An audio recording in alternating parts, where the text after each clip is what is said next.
are you? I hope everyone's doing well. I am Carol Hollingsworth, the JPS Vice President of Sales. I'm with Iggy Bragato, the JPS Senior Sales Engineer. Iggy will provide you with today's presentation. We really appreciate your joining us today. Today, Iggy will discuss the backwards compatibility of the Z2 controller. This webcast will help us understand the ability to integrate existing ACU gateways and NXU network extension units into a wide area Z architecture by simply adding a Z2 controller.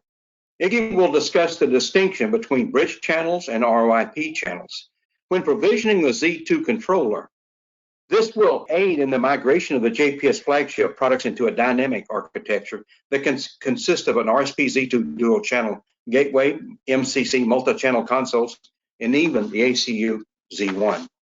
We do truly appreciate your being with us today. I think that you'll find that this particular webcast is going to be very informative for you. It's going to connect a lot of dots and using the Z products, and I think that you'll find it very informative. We do really appreciate your being here. And now let's get to the real reason we're here, and let me introduce Iggy Bragato. Iggy? Okay, thank you, Carol. Appreciate it again. And everybody, I'd like to welcome you to the JPS Interoperability Solutions Weekly Products Briefing webcast. And I'm Iggy Bragato, Senior Sales Engineer. And thank you again, Carol. He's our Vice President of Sales there in Raleigh. And in this week's webcast, we're going to discuss the ability to integrate our flagship and legacy gateways such as the ACU 2000, the ACU 5000, ACU-M, and others into a larger wide area system managed by a Z2 controller. And this is, as Carol mentioned, this is very important, particularly when in light of existing gateways in the field that are operational. We can now bring those into this new dynamic ecosystem, the Z ecosystem. And so the Z controller, which we highlighted in previous product briefings webcasts, is really an integral element in consolidating many communication resources into a wide area distributed type of architecture by leveraging JPS products such as the versatile RSP-Z2 Dual Channel Gateway, the MCC Multi-Channel Consoles, when in the presence of a network. And in a couple of months, you'll see that the ACU Z1 Multi-Channel Gateway will have many of these same capabilities. The Z2 controller acts as sort of a management core where users can securely log into from anywhere on the network and allows interaction with remote communication resources, which includes the creating of interoperability domains and monitoring networks, and as well as dispatch, voice logging, and much more. Although this type of functionality is capable in many of our flagship ACU gateways, the algorithms used in the Z2 controller architecture really greatly simplifies the deployment and enhances really the user experience and hopefully encourages the use of these systems. Another important attribute of the Z2 controller is what we call bridge channels, and we've talked about this in the past, and it allows the sharing of voice communications between the remote communication assets over the network. And a good example of devices that can be managed by the Z2 controller are, again, the RSP-Z2 Dual Channel Gateway and the Multi-Channel Console. So one of the most important attributes of the RSP-Z2 are the many communication interfaces and digital transport protocols that it can support. And although it does only have 2 channels, as you might recall, each of these channels can independently support a LAN mobile radio talk group, JPS RoIP, standards-based protocols such as SIP and RTP, and mission-critical push-to-talk over cellular services, and even a wireless headset. And so additionally, 2 channels can be configured to backhaul communications over a TCP/IP network. And again, this includes JPS RoIP, JPS bridge channels, which both of those we're going to feature during this webcast, as well as, again, the standards-based protocols, SIP and RTP, and most of the critical push-to-talk over cellular services. And so, as you can imagine, this low-capacity gateway can be made to support many types of applications because of those numerous interfaces. So the RSP-Z2 can be configured on the fly to further support what we sometimes call patterns, and such as localized cross connections, a cross connection with a single network backhaul, which we call a T pattern, and even an independent pass-through pattern where the two channels are segregated and backhauled over the network separately. And we're currently planning other unique patterns such as an H pattern, and inverted T patterns. And by adding additional transport protocols as we speak, this platform becomes even more versatile. And that's really what makes the RSP-Z2 so versatile, is that there are over 300 different interface combinations in this current iteration. And as we add other digital protocols in the future, those interface permutations will obviously grow exponentially. As an example, we can configure the RSP-Z2 in an independent pass-through configuration. We can have maybe one channel supporting SIP to use for digital telephony use cases, for instance, associating a remote conference phone in an EOC. On the second channel, RTP can be used to digitally interface with dispatch consoles or even voice logging appliances or any other communication device or appliance that utilizes the RTP protocol. A transport protocol that's been around for over 20 years is JPS RoIP, and it can be found in most of our products and is really a true radio-centric interface that transports radio voice communications as well as the all-important control signaling used by land mobile radios. That would be core and PTT, and sometimes even RS-232 information over the network. And depending upon the configuration, those RoIP links can be self-healing. So we're seeing more and more requirements to not only transport radio voice communications over networks, we're also seeing the need to transport voice telephony, metadata over those same networks to audibly and visibly interact with user interfaces or with other remote devices scattered throughout the network. So moving forward, the more sophisticated RoIP protocols that we're developing will be able to handle such things as metadata, video, encryption, and more remote control.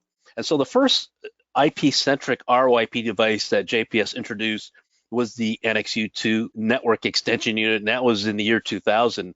The NXU has evolved over these last 20 years, and we have recently released the latest iteration, the NXU2B.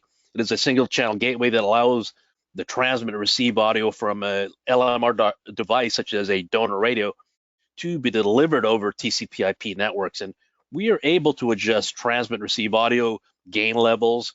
We can also delay or buffer the audio to ensure that all audio contained in the compressed RoIP packet is recoverable or intelligible at the far end. And because of the digital signal processors, we really created a very radio agnostic interface. So in our ACU multi-channel gateways, such as ACU 1000s, ACU 2000s, 5000s, even the ACU M, we also have similar RoIP interfaces.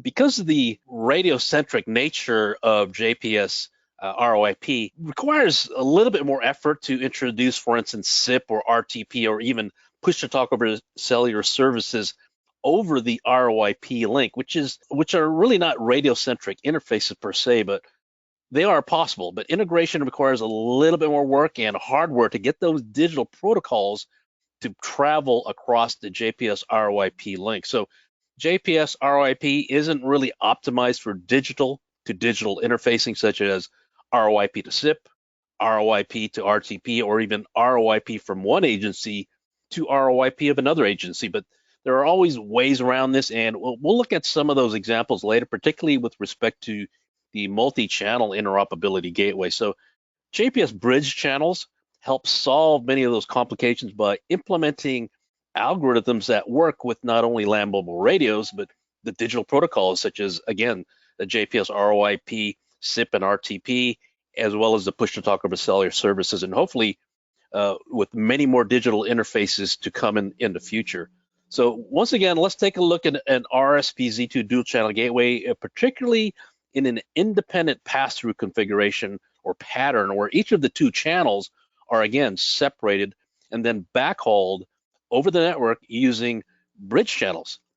We can backhaul over JPS RoIP, SIP or RTP, or even push-to-talk over cellular services using those digital protocols, but we're gonna focus on the use of bridge channels. So not only can we associate radio talk groups to its own dedicated bridge channel, digital communications can also be associated with their own dedicated bridge channels. So we can deploy multiple RSP-Z2 dual channel gateways throughout the network, dedicating a bridge channel to each and every communication resources. We can even introduce a single Z2 controller to the environment, and that Z2 controller will now manage many bridge channels.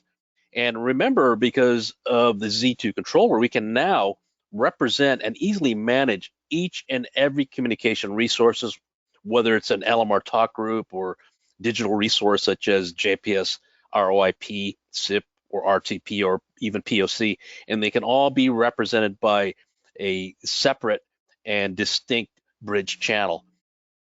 And we can see those resources in a Z2 controller web user interface, and each resource icon is really a bridge channel, which then represents the actual communication resource. And that, again, could be a land mobile radio or a digital protocol. So all we need to do is move the resources around the controller user interface into different interoperability nets or domains, or even into dispatch or monitoring nets, as we can see below. So in the past, we couldn't do this with the standard JPS RoIP because JPS RoIP was primarily optimized for radio interfaces and not fully optimized for digital protocols such as SIP and RTP. And it could not really support back-to-back JPS RoIP interfaces, back-to-back digital interfaces. So bridge channels have a distinct advantage in terms of simplicity and reliability. And that's evident by just looking at the Z2 controller user interface that we have here in front of us. And all these resource icons are, again, simply bridge channels representing communication resources, which can be radio talk groups or digital resources. And as our developers begin integrating pure digital protocols such as DMR, P25, NXDN into these environments, these bridge channels become more and more important and can sometimes, maybe in the future, become virtual, right? So what about the original JPS RoIP protocol? That's been around for 20 years and really has been the mainstay in literally all JPS products, even in our voter products. So even services such as Waze, the wide area interoperability system that Carol mentioned earlier, and push talk over cellular services that also incorporate JPS RoIP, just like VIA or ESChat and others. So recently, our developers just added JPS RoIP channel capabilities into the Z2 controller, and this is a big deal. And this is where standard JPS RoIP is now treated very similarly to JPS bridge channels, although the JPS RoIP remains primarily a radio to digital interface protocol and is not as versatile as a bridge channel. It does open up lots of new possibilities to allow those flagship ACU gateways and, more importantly, existing gateways deployed in the field to be eventually integrated into this more dynamic Z architecture.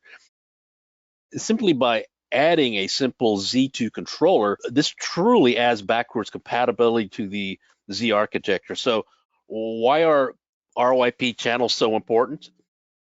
Before RoIP channel capabilities were added to the Z2 controller, integration of flagship JPS gateways that do not have bridge channel interfaces were possible, but required hardware to establish linking over the network. So in this example, an NXU network extension unit, which has an RoIP interface, not a bridge channel interface, is unable to directly integrate into the Z architecture. And this holds true for ACU 2000s, ACUMs, and ACU 5000 multi-channel gateways.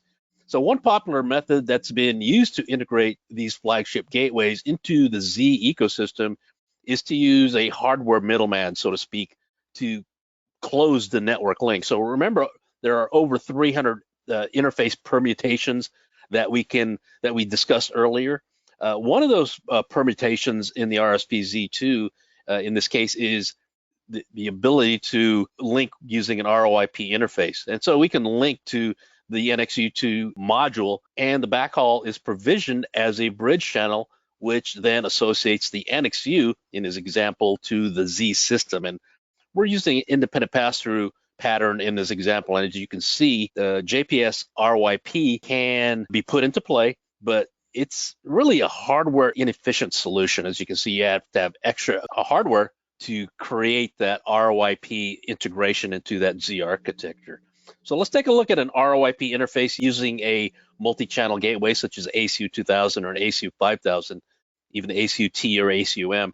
So the JPS RoIP interfaces of those gateways can also be managed by the Z2 controller and can be represented by an individual resource icon in the user interface. For example, a DSP2 module in the ACU 2000 provisioned in a standalone mode, as you can see in the example, or an RoIP channel in an ACU 5000 or an ACU M can also be managed and represented by the Z2 controller. So if I have 12 radio resources associated to the ACU 2000 in the example, I will need to provision each DSP2 module in a standalone mode in order for each radio to be represented in the Z2 controller user interface. And naturally, we will need 6 RSP-Z2 modules to close the link with the 12-channel gateway.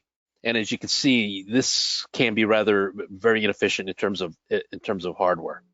Alternatively, you can assign a single DSP2 module in the chassis in hybrid mode, and then establish a localized cross connection within the ACU chassis itself. So not only does the connection require management using the Z2 controller, but some management must take place at the ACU gateway using another controller, such as an ACU controller application or even away. So architecturally, when existing ACUs are to be considered, you really need to understand the use case and then react accordingly in the system topology design. But in many cases, the ACU can be represented in the controller user interface, just as another resource example, as we can see here, right? So really that entire ACU 2000 can be represented as a single icon, as you can see on the left. So with the addition of JPS RoIP channel capabilities in the controller algorithm, this allows the system to be more hardware efficient by removing that physical back-to-back digital interface. And in this example, we no longer require the aid of the RSP-Z2 module to act as that protocol middleman, so to speak. So the implementation of the standard JPS RoIP channel capabilities in the controller means that there is a migration path for existing gateways, into this more dynamic Z family of gateways. And it also means that there is fully backwards and forward compatibility with all of our JPS products. And as some of you may know, by the time this webcast airs, the implementation of RoIP encryption in the form of HC128 or AES256 will be optionally available to protect both those JPS RoIP channels and JPS bridge channel links between the gateway. So that's a great improvement. And as I mentioned, next year we're going to have other protocols being introduced into this algorithm, which are pure digital interfaces into these, so to speak, proprietary radio systems. Right. So I guess it kind of really speaks of the things to come in terms of transport protocols, and essentially brought the radio-centric algorithms from our first standard JPS RoIP and really interleaved it into a form of RTP, which we call the bridge channels. And this gives us more control over the remote devices and allows us to embed metadata into specific header locations into the digital packet that we transport. So, really the future is exciting in terms of digital transport protocols and how we can leverage these protocols to produce and provide enhanced functionality and information at the user management interfaces as well as consoles. But more importantly, this also ensures that devices and protocols, as they advance, will always have this sort of bond between all our products existing in the field or into the future. All right, so I'd like to thank all of you for joining our webcast today. And if you need more information regarding the integration of the Z2 controller with existing JPS ACU gateways to create this wide area architecture, that can leverage the benefits of distributed gateways such as the RSP-Z2 Dual Channel Gateway, the MCC Multi-Channel Consoles, even the multi-channel ACU-Z one. You can call us directly or visit our website at jpsinterop.com. And so, Carol, do you have something you'd like to close with? We appreciate your being here today, and we hope you have a good holiday season. Thank you. Okay, thank you, everybody.